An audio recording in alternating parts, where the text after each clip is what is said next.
बिस्मिल्लाहिर्रहमानिर्रहीम, अस्सलाम वालेकुम। आज का जो हमारा टॉपिक है वो पीएचपी पे है। वेबसाइट डिजाइनिंग में हमारे पास काफी सारी लैंग्वेजेस आती हैं जिनमें हमने एचटीएमएल, सीएसएस, जावास्क्रिप्ट कवर किया। और ये कवर करने के बाद ही ये समझ लें आपके पीएचपी का प्री रिक्वेस्ट है। अगर हमें ये तीन लैंग्वेजेस आती हैं तो हम पीएचपी को बहुत आसानी से सीख सकते हैं और इम्प्लीमेंट कर सकते हैं इनके कॉम्बिनेशन के साथ। तो पीएचपी का इंट्रोडक्शन अगर मैं दूं तो पहले तो आपको मैंने यही बता दिया कि ये तीनों बहुत इंपॉर्टेंट है। इनको सीखना, इसके बाद ही आप पीएचपी की तरफ आएंगे। What is PHP? PHP is an acromion for hyper text pre processor. इसका मतलब क्या है? हाइपर टेक्स्ट प्री प्रोसेसर यानी आपका टेक्स्ट वेबसाइट पे जाने से पहले जो है प्रोसेस हो जाए। PHP is a widely used open source scripting language. ये ओपन सोर्स लैंग्वेज है, स्क्रिप्टिंग लैंग्वेज है, यानी कि और scripts are executed on the server. Script जो है सर्वर के ऊपर एग्जीक्यूट होते हैं।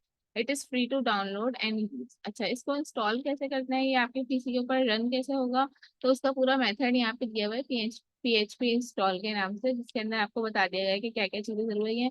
पीएचपी इंस्टॉलेशन के हवाले से एक अलग वीडियो पूरी बन सकती है जो कि हम अलग बनाएंगे, लेकिन आपको फिलहाल इसके बारे में थोड़ी बहुत इंफॉर्मेशन दे दूं कि जब इसकी फाइल हम सेव करेंगे तो डॉट पीएचपी फाइल्स के नाम, डॉट पीएचपी इसका एक्सटेंशन होगा, उस हिसाब से इसको सेव करेंगे। और जो भी आपकी डायरेक्टरी है उसके अंदर आप इस फाइल को रखेंगे। Server will automatically parse them from you. You don't need to compile anything or install any extra tool. कोई एक्स्ट्रा टूल वगैरह इंस्टॉलेशन की जरूरत नहीं है क्योंकि ये एक फ्री वेब होस्ट सर्वर है। बस आपके पास एक वेब सर्वर होना चाहिए, यानी कोई भी ये गूगल क्रोम है, फायरफॉक्स है, जो भी है, जहाँ पे आप ये देख सकते हैं। पीएचपी को आपने इंस्टॉल करना है, एक डेटाबेस इंस्टॉल करना है। डेटाबेस माइस्क्ल पे लिखा है। पीएचपी का आपने सिंपल प्रोग्राम बनाना है जिसके अंदर आप कोई डाटा नहीं ले रहे, कुछ सेव नहीं करवाना, तो आपको डेटाबेस की जरूरत नहीं है। लेकिन अगर हमारे पास कोई ऐसा वेब पेज होता है जिसके अंदर डेटाबेस की जरूरत है तो फिर हम जो है इसको डेटाबेस से लिंक करते हैं। जो स्टूडेंट्स ऐसे हैं जिन्होंने माइस्क्ल यानी कि डेटाबेस का कोर्स भी पढ़ा है, वेब इंजीनियरिंग का कोर्स भी पढ़ा हुआ है, तो एडवांस वेब इंजीनियरिंग के अंदर इनको, सॉरी, एडवांस डेटाबेस के कोर्स के अंदर इन दोनों को मर्ज करके पढ़ाया जा सकता है कि डेटाबेस और पीएचपी को कैसे मर्ज करें, उसके अंदर डाटा लेना और डेटाबेस में सेव करना। अब क्या डाटा क्या सेव करवाना है, इसका मतलब ये है कि ऐसे नादरा की वेबसाइट है, वो उस पे कुछ यूजर्स का डाटा ले रही है, तो वो डाटा कहीं ना कहीं जाके सेव हो रहा है ना, तो वो डाटाबेस में जाके सेव हो रहा है। अब वो माइस्क्ल का डाटाबेस हो सकता है, ओरेकल का डाटाबेस हो सकता है, कोई भी डाटाबेस हो सकता है। फिर आप यहाँ से कोई चीज रिट्राइव करवा रहे हैं तो भी डेटाबेस से आपको आंसर दे रही है। इसके एग्जाम्पल आपके पास दराज हो सकते हैं। ई कॉमर्स वेबसाइट है, उसके अंदर यूजर्स के अगर अकाउंट बने हुए तो उनका आईडी पासवर्ड, फिर बहुत सारी चीजें उसके अंदर स्टोर है। आप सर्च करके निकाल रहे होते हैं कि मुझे जो है फॉर एग्जाम्पल ड्रेसेस देखने, लेडीज ड्रेसेस या जेंट्स या किड्स, तो आप वो लिखेंगे वो आपके पास आ जाएगा। तो डेटाबेस में कहीं ना कहीं सारी चीजें स्टोर हैं ना, जब भी आपको शो हो रही है, तो इसलिए पीएचपी यूज होती है डेटाबेस के साथ। पीएचपी ऑनलाइन कंपाइलर और एडिटर। इसका ये ऑनलाइन कंपाइलर एडिटर है, यहाँ पे आप प्रोग्राम्स लिखें, रन करें और देख सकते हैं, कोई भी कोड लिख के देख सकते हैं। वेरिएबल्स ले लें, वेरिएबल्स कैसे असाइन होते हैं, पहले आप इसका जनरल सिंटेक्स समझें। जिस तरह से हम एचटीएमएल में लगाते थे, एक ये टैग स्टार्ट करते थे या एचटीएमएल लिखते थे, वो टैग यहीं क्लोज हो जाता था।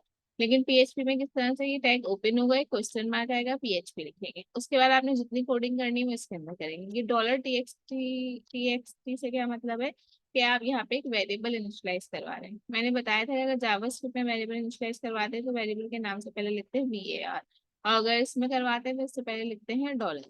फिर आपने यहाँ पे वेरिएबल स्टोर करवा दिया पीएचपी के नाम से। फिर आपने इको, जैसे आपका आउटपुट होता है ना, उसके अंदर होता है जावास्क्रिप्ट में डॉक्यूमेंट डॉट राइट, और सी प्लस प्लस में होता है सी आउट।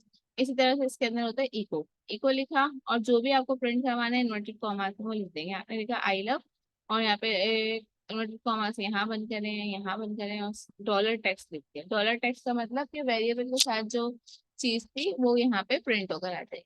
ठीक है। पीएचपी वर्जन मालूम करना है कि आपके पीसी के अंदर इंस्टॉल है या नहीं, तो आप वही कमांड प्रॉम्प्ट पे जाके या फिर इसी के नोट पैड एडिटर में लिख दें इको पीएचपी वर्जन, और इस तरह से तो आपके पास पीएचपी का वर्जन आ जाएगा। एक कोड रन कर लेते हैं ताकि उसमें कोई चेंजिंग करनी तो वो भी देख लें।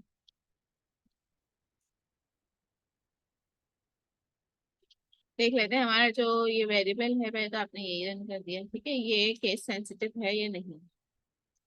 मैं इसको यहाँ पे TXT।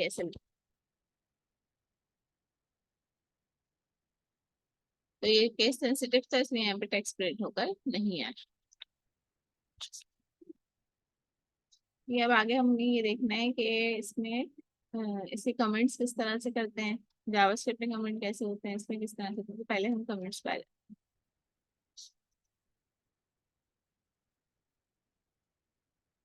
ये सिंगल लाइन कमेंट है पीएचपी में, ये भी सिंगल लाइन कमेंट है, आप हैश डाल दें या डबल स्लैश डाल दें। और मल्टी लाइन कमेंट के लिए आपने डैश डाल के स्टैटिक डालना है, इसी तरीके से जिस तरह से सी प्लस प्लस के अंदर था।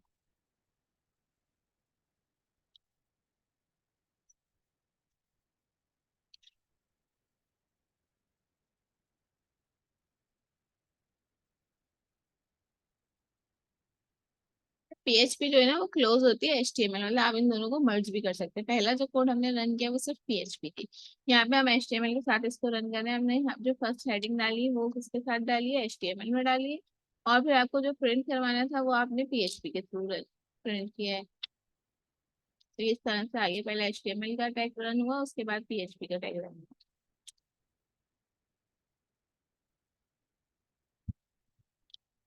इट इज केस सेंसिटिव, ये हम देख भी चुके हैं।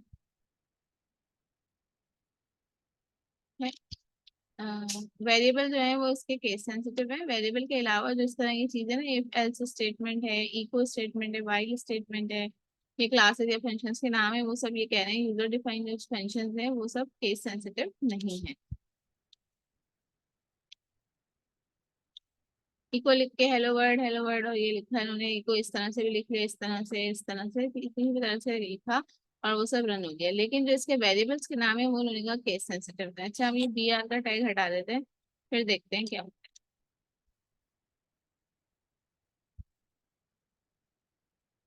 बीआर का ट्रैक जो है यहाँ पे लाइन ब्रेक करने के लिए यूज हो रहा था, मैंने टैग हटाया तो ये ऊपर दोनों लाइनें मर्ज हो गई, यहाँ पे लगा रहेंगे तो ये सही।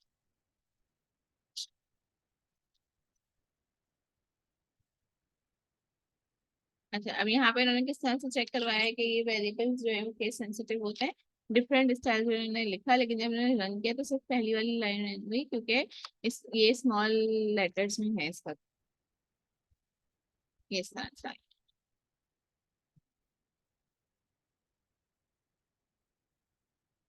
ये कुछ एक्सरसाइजेज आप अपनी प्रैक्टिस के लिए करना चाहें तो कर सकते हैं। हम आ जाते हैं पीएचपी वेरिएबल्स।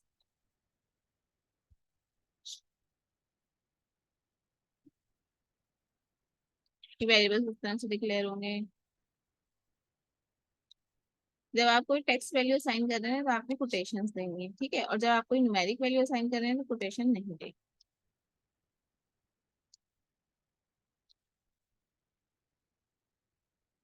आप नेम इतना शॉर्ट भी रख सकते हैं कि एक ही करेक्टर रखें, और नाम आप इतना लंबा भी रख सकते हैं वेरिएबल का। और डॉलर एज के जरिए आपने इनिशियलाइज करवाया, और जहां जहां आपको यूज करना है वहां पे भी डॉलर साथ में लग के ही यूज हो। ई को इसका आउटपुट वेरिएबल है, ये देखिए यहाँ पे डॉलर टैग से इनिशियलाइज करवाया था, जब आपने इसकी वैल्यू को प्रिंट करवाने तब भी डॉलर टैग लिखा, और इसकी वैल्यू कोटेशन के अंदर ही आएगी।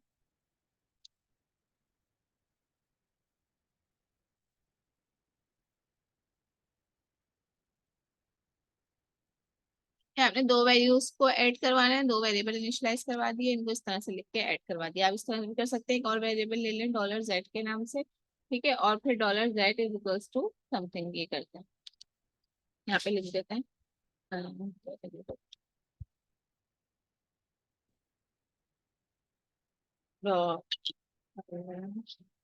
Dollar z is equals to, और ये वाली लाइन इसके आगे लिखते हैं। और यहाँ पे हम लिख देते हैं डॉलर जेड। अब रन करके देखते हैं। तो ऑनलाइन एडिटर का फायदा ही होता है, जो कोड उनकी तरफ से था वो तो आपने रन कर दिया, उसके बाद आपको जो भी चेंजिंग करनी है वो यहीं पे आप करें और रन करके देख लें। तो ये 5 + 4 9 हो गए यहाँ पर।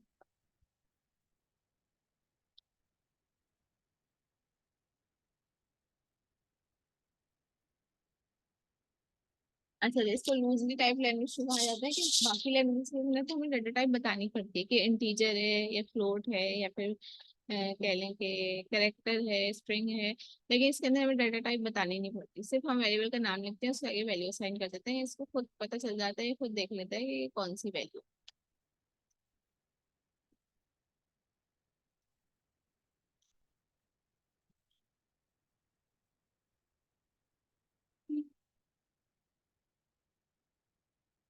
ये सारी वो डाटा टाइप्स है जिनको ये सपोर्ट करता है, string, float, boolean, array, object, null and get the type. यहाँ पे हमारे पास एक फंक्शन है, return the data type and value, dump function. Dump function जो है, आपको अगर आपको डाटा टाइप मालूम करनी है तो आप इस तरह से मालूम कर सकते हैं। इसका नाम लिखेंगे, ये पूरा फंक्शन का नाम, और इसके अंदर ये वाला वेरिएबल लिख देंगे विद डॉलर साइन, तो ये आपको बता देगा इंटीजर है क्या जो भी।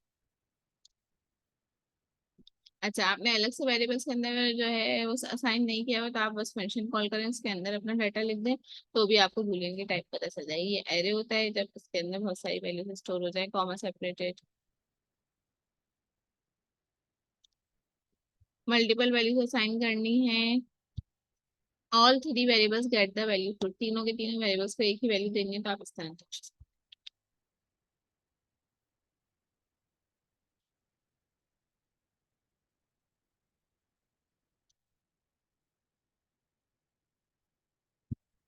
वेरिएबल के तीन तरह के स्कोप होते हैं इसके पास, लोकल, ग्लोबल और स्टैटिक। लोकल का मतलब सिर्फ उसी हद तक काम करेगा, ठीक है। ये ग्लोबल है, यानी ये फंक्शन के ऊपर डिक्लेयर हुआ है, तो ये सब जगह काम करेगा, किसी भी फंक्शन के अंदर यूज कर सकते हैं, विदाउट फंक्शन यूज कर सकते हैं। फंक्शन के अंदर अगर कोई वेरिएबल आप इनिशियलाइज करवाएंगे तो सिर्फ इसी फंक्शन के अंदर यूज होगा, कहीं और यूज नहीं होगा। वो लोकल स्कोप कहलाता है, फंक्शन के बाहर डिक्लेयर होता है तो वो ग्लोबल स्कोप कहलाता है। और तीसरा हमने दिया स्टैटिक। स्टैटिक की कोई एग्जांपल देखते हैं कहाँ दी है। ये लोकल स्कोप है, इसके अंदर डिक्लेयर हुआ हुआ है ना, तो ये कहीं और इसकी वैल्यू रन नहीं होगी। यहाँ पे हम लिख के रन करना चाहेंगे तो वो एरर दे देगा। ग्लोबल का कीवर्ड हम यूज कर लेते हैं तो एक्सेस है ग्लोबल। अगर हम चाह रहे हैं, हमने फंक्शन के अंदर कोई वैल्यूज डिक्लेयर कर दी है, लेकिन हम उसको बाहर से भी एक्सेस करना चाहते हैं, उसकी वैल्यूज बाहर है, तो हम उसके साथ क्या करेंगे, ग्लोबल लिखते हैं। जैसे कि यहाँ पे दो वेरिएबल्स थे एक्स और वाई, इनकी वैल्यूज हमने बाहर असाइन की हुई थी। अब फंक्शन के अंदर हमें इसको एक्सेस करना था, हमने ग्लोबल लिखा, $x, y, और फिर इसकी वैल्यूज लिखी, और माई टेस्ट का फंक्शन रन किया, फिर ई को $y के, यानी कि जो वैल्यू यहाँ पर आ गई है, इस वैल्यू को हम कहीं और भी यूज करना चाह रहे हैं तो हम कर सकते हैं, क्योंकि हमने जब वेरिएबल इनिशियलाइज किया था तो यहाँ पे साथ में ग्लोबल लिख दिया।